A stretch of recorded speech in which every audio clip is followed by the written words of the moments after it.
You still think a badge gives you the right to decide who belongs here? The words cut clean through the cold Atlanta rain just as Officer Daniel Mercer stepped out of his patrol car beneath the glowing entrance of the Langford Charity Gala. For half a second, the sidewalk seemed to freeze with him. Rainwater rolled off the brim of his cap, dripping onto the wet pavement as red and blue lights reflected across the polished black SUVs lining the curb. Wealthy donors in tuxedos and evening gowns slowed near the hotel entrance, their conversations fading into awkward silence as Mercer fixed his stare on the tall black man standing near the valet station. Marcus Reed stood perfectly still beneath the awning, one hand tucked calmly inside the pocket of his charcoal overcoat, while the other held a folded umbrella by his side. He looked composed, almost detached from the tension building around him, but something about his face sparked an old memory deep inside Mercer's chest. The officer narrowed his eyes. Same jawline, same steady eyes. 10 years disappeared in an instant. A younger version of that face flashed through his mind beneath flickering streetlights in South Fulton. A 24-year-old kid standing beside a rusted sedan while squad car lights painted the neighborhood blue. Mercer remembered the rain that night, too. He remembered the handcuffs. He remembered telling the young man, "Guys like you always end up back here."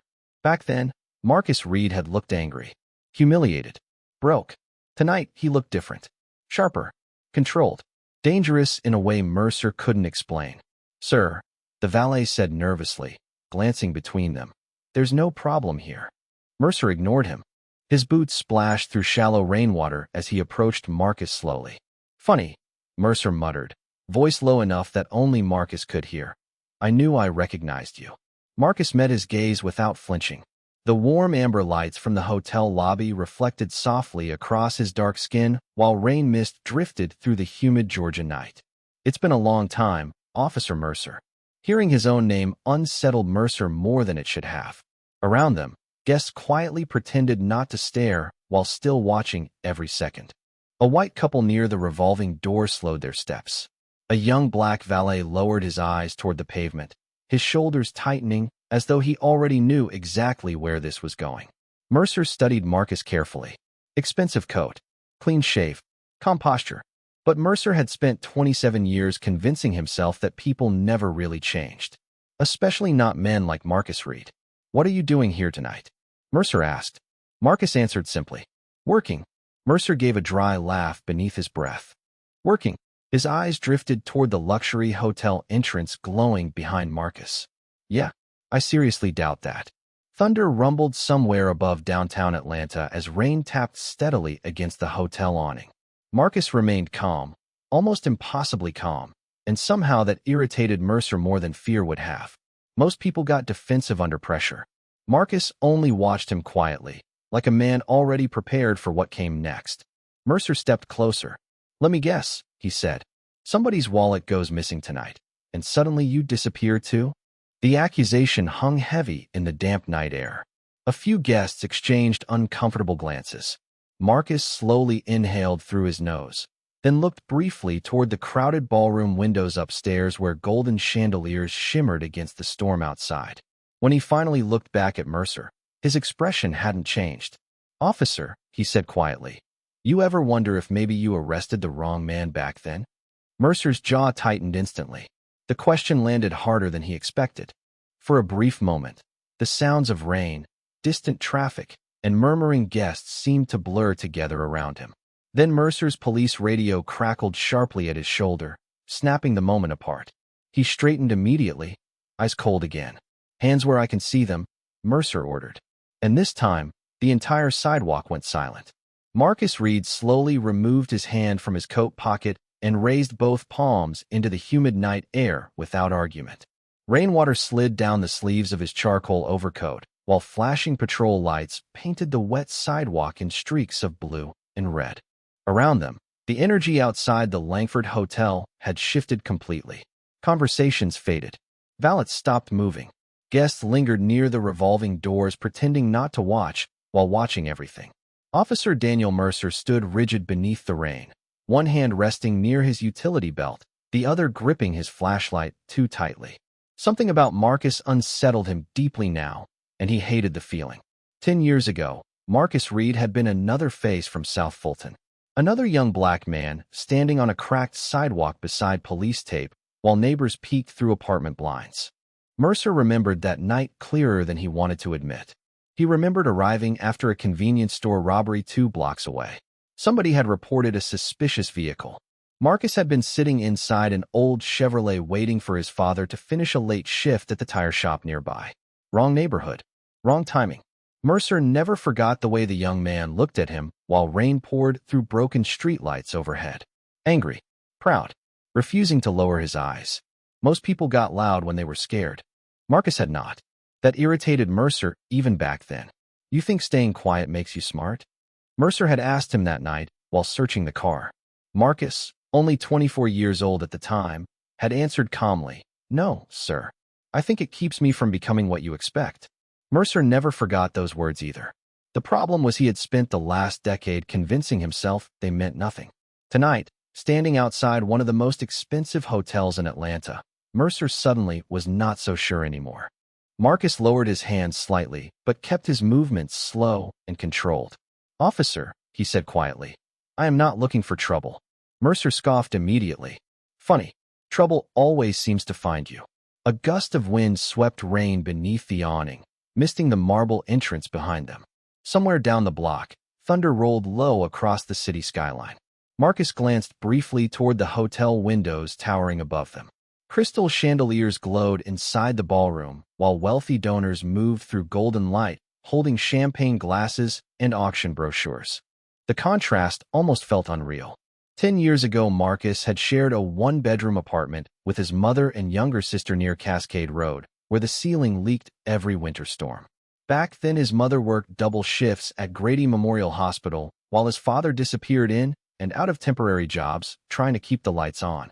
Marcus still remembered sitting at the kitchen table at 2 in the morning studying criminal justice textbooks borrowed from the public library because they could not afford tuition. He remembered hearing police sirens outside almost every night. He remembered promising himself that one day he would wear a badge for a different reason. Not power. Not fear. Accountability. The memory passed through him quickly as Mercer stepped closer again. "Turn around," the officer ordered. The young black valet near the curb shifted uncomfortably. "Officer, seriously, the man has not done anything." Mercer shot him a sharp look. "Did I ask you?" Silence fell again. Marcus slowly turned toward the patrol car without resistance. The movement was calm, almost practiced, and somehow that calmness made Mercer more suspicious. Rain tapped steadily against the hood of the cruiser, while passing headlights reflected across the soaked pavement like broken glass. Mercer began checking Marcus's pockets methodically, frustration tightening his jaw more with every second. Wallet, hotel access card, cell phone. Nothing illegal, nothing threatening. Then Mercer paused when he spotted the faint edge of a black leather credential holder tucked inside Marcus's coat lining. His eyes narrowed instantly. "What is this?" he asked coldly. Marcus finally looked directly at him again. For the first time all night, there was something heavier in his eyes than calm. Something almost like disappointment. "Careful with that, Officer Mercer," he said softly. "You are about to make the same mistake twice." Rain slid down the side of the patrol car in slow silver streams as Officer Daniel Mercer stared at the black leather credential holder in his hand. For a moment, he did not open it. The humid Atlanta air suddenly felt heavier around him, thick with tension and the low murmur of wealthy guests pretending not to watch what was unfolding outside the Langford Hotel. Marcus Reed stood quietly beside the cruiser, shoulders straight, hands still visible, his expression unreadable beneath the glow of the hotel lights. The silence between them stretched long enough for Mercer to hear the distant hum of traffic from Peachtree Street and the soft clicking of cameras from people recording discreetly near the entrance. Mercer finally flipped the credential case open. His eyes scanned the identification once. Then again, the color drained slowly from his face. Federal Bureau of Investigation. Special Agent Marcus Reed. Mercer blinked hard as though the words themselves refused to make sense. The rain tapped steadily against the hood of the patrol car, while blue emergency lights flickered across Marcus's calm face. Around them, the atmosphere changed instantly. The valet nearest the curb straightened. A woman near the revolving doors lowered her phone slowly. Even the hotel security guards standing beneath the awning exchanged uncertain looks. Mercer closed the credential case too quickly, jaw tightening. "Where did you get this?" he asked, but the confidence in his voice had already cracked. Marcus looked at him carefully, almost sadly. "I earned it." Mercer gave a short laugh that sounded hollow even to himself.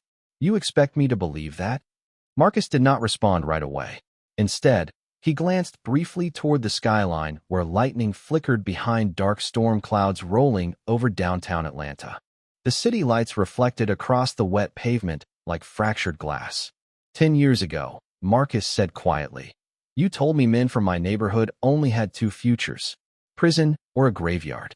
Mercer shifted uncomfortably. "I do not remember saying that." "I do." Marcus's voice stayed calm, but something deeper moved beneath it now. Not anger, not revenge, memory. I remembered it every morning at 5 o'clock while I was studying before class. I remembered it during every exam, every interview, every training course at Quantico, every time somebody looked at me and already decided who I was before I opened my mouth. Mercer looked away briefly toward the flashing patrol lights reflecting across the hotel windows. Somewhere behind them, ballroom music drifted faintly through the rain. Soft piano, distant applause. Two completely different worlds existing only feet apart.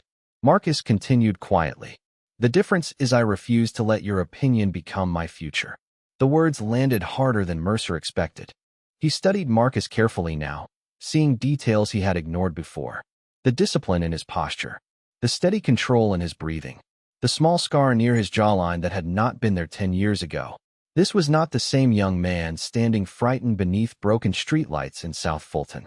This man carried himself with authority Mercer could feel even before he fully understood it. A sudden burst of static crackled through Mercer's shoulder radio. "Unit 12, status check." Mercer grabbed the radio too fast. "Everything is under control," he answered sharply. But even saying the words no longer felt true. Across the street, headlights suddenly appeared through the rain. 3 black SUVs turned slowly toward the hotel entrance in perfect formation, their headlights cutting across the soaked pavement.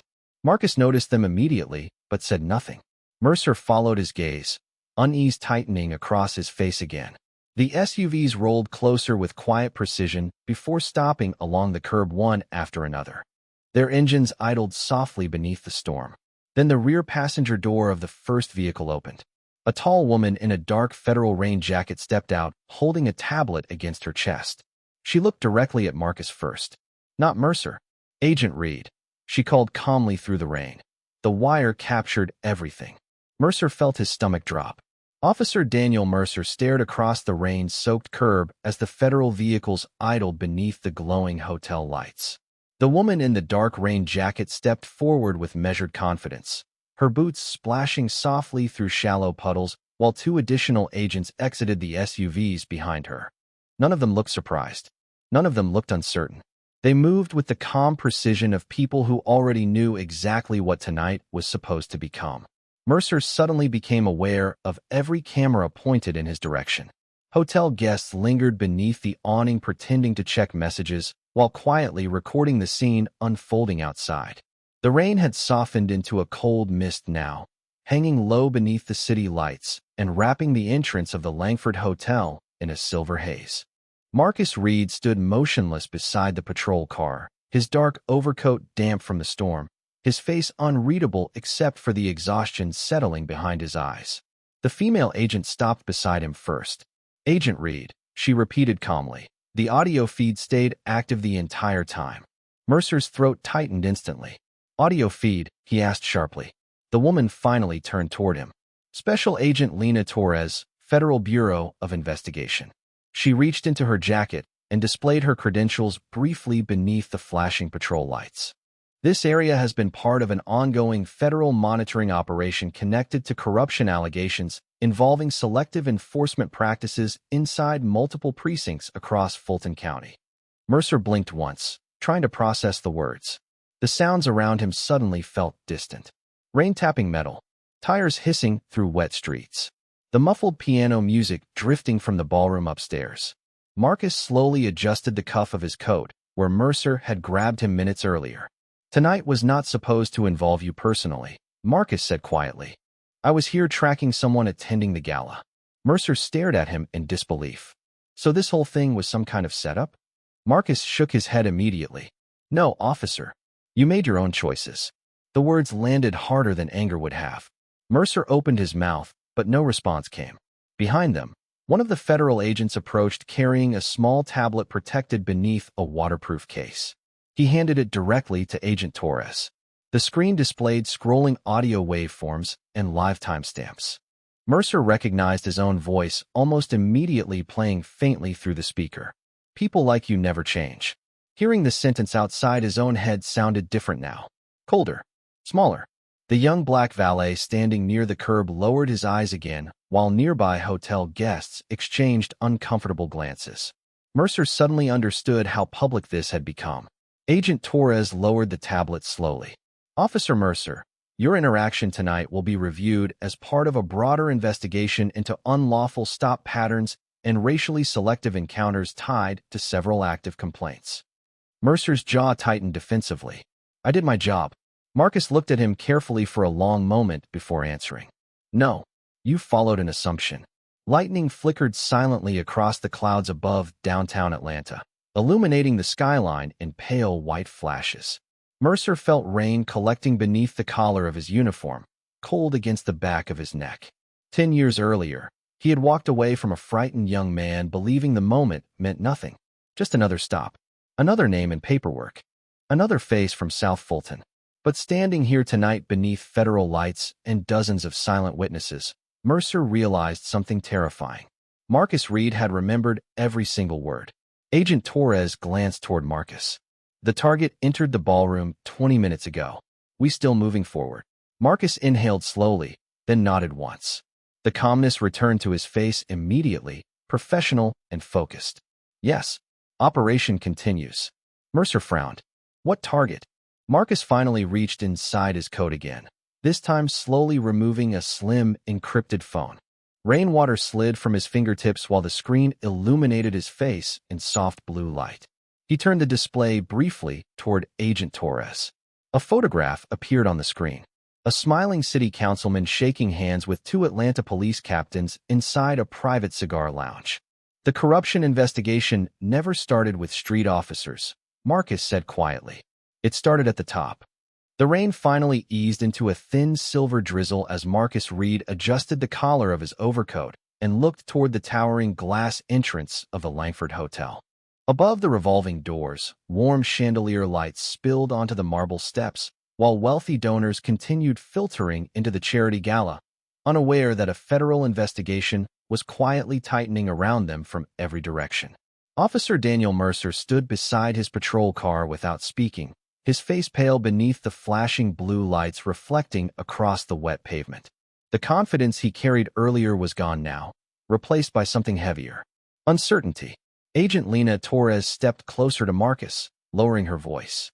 The councilman just moved to the private ballroom upstairs. Security teams confirmed both captains are with him. Marcus nodded once, eyes fixed on the hotel entrance. Any movement from internal affairs? 2 units arrived 3 blocks away, Torres answered. They are waiting for your signal. Mercer listened silently, feeling more invisible by the second. 10 minutes ago, he had believed he controlled this sidewalk. Now conversations moved around him like he was not even there. Marcus glanced briefly toward him before speaking again. Officer Mercer, you should leave the scene. Mercer frowned immediately. You think I am just walking away from this? Marcus's expression stayed calm. I think tonight is about to become bigger than either of us. Thunder rolled softly in the distance as another black SUV pulled beside the curb. 2 additional federal agents stepped out carrying hard cases and communication gear beneath dark rain jackets. Across the street, traffic slowed as drivers noticed the growing law enforcement presence outside the hotel. Some guests near the entrance had stopped pretending not to stare. A white businessman standing beneath the awning whispered nervously to his wife, while hotel employees exchanged anxious looks near the valet stand. Marcus checked the time on his phone. 3 minutes, he said quietly. Agent Torres nodded and handed him a small earpiece. Mercer watched the exchange carefully. What exactly are you planning? Marcus inserted the earpiece calmly before answering. Tonight's gala is being used to broker illegal contracts tied to city redevelopment funds. Mercer blinked. The charity event? It was never about charity, Marcus replied. Several neighborhoods in South Fulton were intentionally targeted through manipulated property seizures. Families lost homes. Local businesses disappeared. Millions moved through shell companies connected to public officials. The words settled heavily in the humid night air. Mercer suddenly remembered reports he had ignored years earlier. Complaints from residents. Eviction spikes. Entire apartment blocks disappearing beneath luxury development projects. At the time, it had all seemed far above his pay grade. Marcus continued quietly. My mother lost her apartment during one of those redevelopment seizures. Mercer looked at him sharply. What? Marcus kept his eyes forward toward the glowing hotel entrance. After my father died, we could barely afford rent. Then the city condemned the building under emergency redevelopment orders. We had 30 days to leave. The valet nearby lowered his eyes again, listening silently while rainwater dripped from the edge of the awning. Marcus inhaled slowly. My mother spent 23 years working overnight hospital shifts. She still lost everything because powerful men decided poor neighborhoods were more valuable empty. Mercer swallowed hard but said nothing. For the first time all night, he saw something beyond Marcus's calm professionalism. Not anger. Grief. Old grief, carried quietly for years without permission to break. Suddenly Marcus's earpiece crackled softly. A voice came through. Target group entering the East Ballroom now. Marcus straightened immediately. Agent Torres handed him a thin electronic tablet displaying live camera feeds from inside the hotel. On screen, the smiling city councilman moved through the ballroom, shaking hands beneath crystal chandeliers, while two Atlanta police captains followed close behind. Marcus studied the screen carefully. This is it, he said. Mercer watched him for a long moment before finally speaking again. You spent 10 years becoming this. Marcus looked at him calmly beneath the fading rain. No, officer. His voice stayed soft but steady. I spent 10 years refusing to become what happened to me. Then, without another word, Marcus turned toward the hotel entrance and walked into the golden light, while federal agents followed behind him through the revolving doors. The revolving doors of the Langford Hotel turned slowly as Marcus Reed stepped into the warmth of the grand lobby, leaving the cold Atlanta rain behind him. Marble floors stretched beneath crystal chandeliers that glowed like liquid gold against the dark storm outside. The scent of polished wood, expensive perfume, and aged whiskey drifted softly through the air, while a string quartet played near the staircase overlooking the ballroom entrance. Guests laughed quietly beneath soft amber lighting, completely unaware that federal agents had already surrounded the building from 3 separate streets. Marcus adjusted the small earpiece hidden beneath his collar and walked calmly past a towering floral arrangement near the registration table. Every movement felt measured, controlled. Years of training had taught him how to disappear in plain sight, but tonight carried a different weight. Tonight was personal. Agent Lena Torres's voice crackled softly in his ear. Surveillance confirms the councilman moved into the East Lounge. Captains Holloway and Pierce are still with him. Marcus passed a mirrored wall and caught his own reflection briefly. Dark overcoat. Calm eyes. Federal credentials hidden beneath pressed fabric. For a second, he almost saw the younger version of himself standing there instead. 24 years old. Exhausted. Humiliated beside a police cruiser in South Fulton while rainwater soaked through cheap sneakers. He remembered Officer Mercer searching his pockets while neighbors watched through apartment windows. He remembered his mother standing on the sidewalk afterward with tears in her eyes, trying to comfort him while pretending not to fall apart herself. Baby, she had whispered quietly that night. Do not let this city teach you to hate yourself. Marcus inhaled slowly as the memory faded. The ballroom doors ahead opened briefly, releasing a wave of music and conversation into the hallway.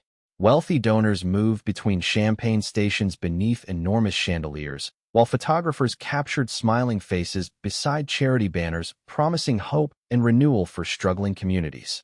Marcus almost laughed at the irony. South Fulton families had lost homes while men inside this building raised glasses celebrating redevelopment projects that buried entire neighborhoods beneath luxury towers and tax incentives.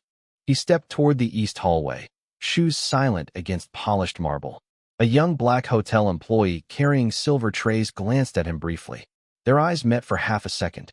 Recognition passed silently between them. Not recognition of identity. Recognition of pressure. Of knowing how to stand perfectly still while powerful people decided your worth without ever learning your name. Marcus looked away first and continued walking. Agent Torres's voice returned quietly through the earpiece. Internal affairs units are in position downstairs. Any movement from the councilman? Marcus asked softly. Still inside the East Lounge. Audio teams are recording. Marcus slowed near a floor-to-ceiling window overlooking the rain-soaked city below. Atlanta stretched into the darkness beyond the glass, glowing red and white beneath moving traffic and distant storm clouds.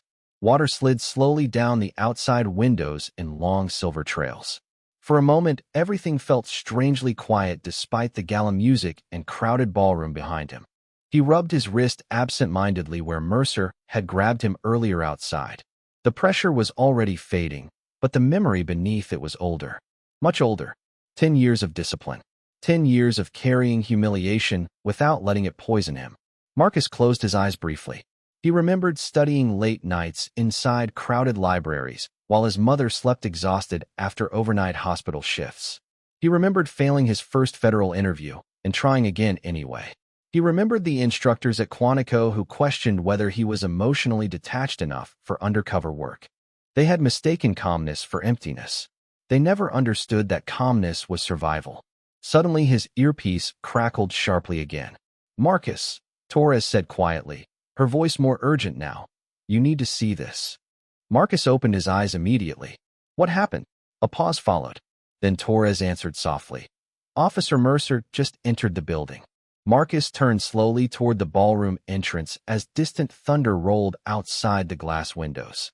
Across the crowded lobby, Daniel Mercer stepped through the revolving doors alone, rain still dripping from his uniform sleeves, his expression tense and unreadable beneath the chandelier light.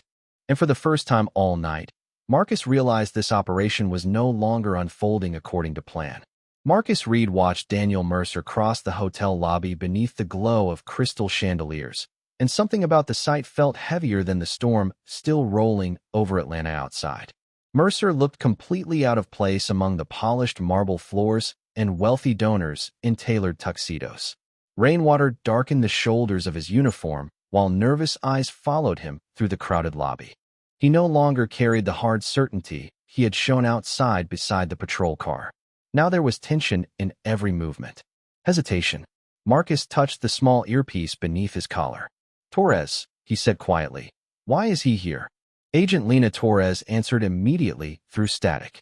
We did not call him in. Marcus frowned slightly. Across the ballroom entrance, Mercer slowed near the security desk and exchanged hurried words with one of the hotel managers. The manager pointed toward the east hallway where the private lounge was located. Mercer thanked him quickly and started moving again.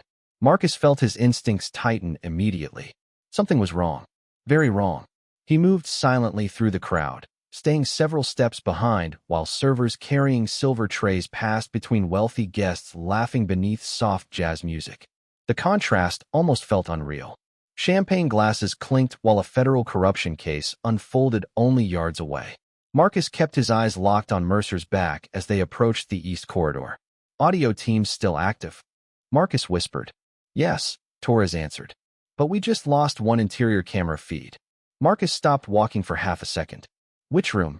Silence crackled through the earpiece before Torres finally replied. The councilman's private lounge. Marcus's jaw tightened. Ahead of him, Mercer suddenly disappeared around the hallway corner leading toward the secured lounge entrance. Marcus moved faster now, weaving carefully through hotel staff and guests until the ballroom music faded behind him, replaced by quieter hallway acoustics and the low hum of ventilation. The east corridor was nearly empty except for two armed private security guards standing outside double walnut doors at the far end. Mercer stood between them, speaking rapidly, his expression sharp with urgency. Marcus slowed immediately, staying partially hidden beside a marble column near the hallway intersection. One of the guards frowned while listening to Mercer, then reached for an earpiece clipped beneath his collar. Marcus's heartbeat slowed instead of quickened. Training took over. Observation first. Reaction second. He studied Mercer carefully. The officer was nervous. Not aggressive. Nervous. Then Marcus noticed it. Mercer kept glancing toward the doors, not toward the guards. Like he already knew something inside that room had changed. Torres, Marcus whispered carefully. Run a live poll on Mercer's department calls from the last 15 minutes. Working, she answered. The hallway lights reflected softly across polished wood paneling, while rain tapped faintly against distant windows somewhere deeper inside the hotel. One of the security guards finally nodded at Mercer and opened the lounge doors slightly. Mercer stepped inside. The doors shut immediately behind him. Marcus moved without hesitation now. He crossed the hallway quickly and reached the entrance just as a voice exploded through his earpiece. Marcus, stop. Torres sounded alarmed for the first time all night. Mercer received an anonymous call 6 minutes ago. Marcus froze. From who? A pause followed. Then Torres answered quietly. We traced the number to a burner phone registered under Councilman Everett Kane's security detail. Marcus stared at the closed walnut doors. Understanding hit him instantly. Mercer had not come to interfere with the investigation. He had come because someone inside was panicking. Inside the lounge, muffled voices suddenly rose in tension. A glass shattered somewhere beyond the doors. One of the guards stiffened immediately, reaching toward his radio. Marcus stepped forward calmly and pulled his FBI credentials from inside his coat. Federal Bureau of Investigation, he said firmly. Open the door. The guards hesitated only a second before another sharp voice erupted from inside the lounge. Do not let anyone leave. Marcus recognized the voice immediately. Councilman Everett Kane. The guard nearest the handle slowly pushed the doors open. Warm cigar smoke drifted into the hallway beneath dim amber lighting. Marcus stepped inside and stopped cold. Daniel Mercer stood near the center of the room beside a polished oak table covered in financial documents, frozen in place beside two Atlanta police captains whose faces had gone completely pale. And sitting at the far end of the table beneath a chandelier of soft golden light was Councilman Everett Kane himself, staring directly at Marcus with the expression of a man who suddenly realized the room had become a trap. The private lounge fell into complete silence as Marcus Reed stepped fully inside the room, federal credentials visible beneath the soft chandelier light. Thick cigar smoke drifted slowly above the polished oak table where financial documents, sealed envelopes, and half-finished whiskey glasses sat scattered beside open laptops. Councilman Everett Kane remained seated at the far end of the table, but the confidence he wore during public speeches and charity galas had disappeared completely. His fingers tightened around the armrest of his chair, while both Atlanta police captains beside him looked trapped between panic and disbelief. Daniel Mercer stood near the center of the room without moving, rainwater still darkening his uniform sleeves beneath the warm amber lighting. For the first time all night, nobody spoke. Marcus closed the lounge doors behind him gently. The soft click echoed louder than expected. Agent Lena Torres's voice crackled through his earpiece. Internal Affairs units are entering the building now. Marcus kept his eyes on Kane. Good. Councilman Kane forced a dry smile that failed immediately. Agent Reed, he said carefully. This looks much more dramatic than it actually is. Marcus walked slowly toward the table, his shoes silent against the dark carpet. Funny, he answered calmly. That is exactly what people in power always say when someone finally starts listening. Kane's expression hardened slightly. You have no idea how city development works. Marcus glanced down at the documents spread across the oak table. Property maps, budget transfers, demolition authorizations tied to neighborhoods in South Fulton. Entire blocks highlighted in red marker. He recognized some of the streets instantly. The apartment complex where his mother once lived. The corner grocery store owned by the Harris family for 30 years before redevelopment notices forced them out. A church parking lot where children used to play basketball on summer evenings. Gone now. Replaced by luxury high-rises and private parking decks. Marcus picked up one of the documents slowly. I know exactly how it works. Kane leaned forward defensively. Those neighborhoods were collapsing already. Marcus looked at him quietly. No. They were surviving until people like you decided survival was not profitable enough. One of the police captains shifted nervously beside the table. Captain Holloway wiped sweat from his forehead despite the cold air conditioning humming softly overhead. This is not what it looks like, he muttered weakly. Marcus turned toward him. You approved selective enforcement sweeps before every redevelopment seizure. Holloway swallowed hard. We followed procedure. You targeted families until property values collapsed, Marcus replied calmly. Then private investors bought entire neighborhoods for pennies. Daniel Mercer stared silently at the table now, his face pale beneath the chandelier light. Marcus noticed him studying the highlighted property maps with growing realization. You remember South Fulton eviction sweeps 10 years ago? Marcus asked quietly. Mercer looked up slowly. Yeah. Marcus pointed toward one of the documents. That operation started here. Mercer stared at the page. A signature line sat near the bottom beneath official redevelopment authorization stamps. Councilman Kane's name. Captain Holloway's approval. Dates from 10 years earlier. The same month Marcus's family lost their apartment. Mercer's breathing slowed. Pieces were connecting inside his head now. The arrests. The increased patrol orders. The pressure to stop certain residents repeatedly before eviction notices arrived. He had followed commands without questioning who benefited from them. Kane suddenly stood from his chair, frustration breaking through his composure. You think you are some hero because you wear a federal badge now. Marcus remained calm. No, Kane scoffed bitterly. Then what exactly do you think this changes? Marcus looked around the room slowly. At the frightened captains. The hidden contracts. The rain streaking the windows beyond the chandelier light. Finally his eyes settled on Mercer again. Maybe nothing changes overnight, he said softly. But tonight, people who spent years feeling invisible finally get proof that someone was paying attention. The lounge doors suddenly opened behind him as internal affairs investigators entered alongside federal agents carrying evidence cases and recording equipment. The atmosphere inside the room shifted instantly. Quiet authority replaced fear. Kane looked toward Mercer desperately for support, but Mercer did not move. He only stared silently at the documents covering the table like a man finally seeing the full shape of something he should have recognized years ago. Marcus stepped aside calmly as agents approached the table. Then, after a long silence, Mercer finally spoke. His voice sounded lower than before. Smaller somehow. All this time, he murmured quietly, I thought I was protecting the city. Marcus looked at him carefully before answering. Sometimes the hardest thing about power is realizing who it was really protecting. Rain drifted softly across downtown Atlanta by the time Marcus Reed stepped out of the Langford Hotel just after midnight. The storm had finally weakened into a cold mist that blurred the city lights into long streaks of gold and white across the soaked pavement.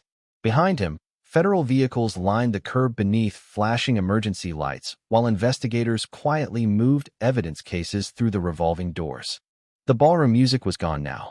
So were the champagne glasses and smiling speeches.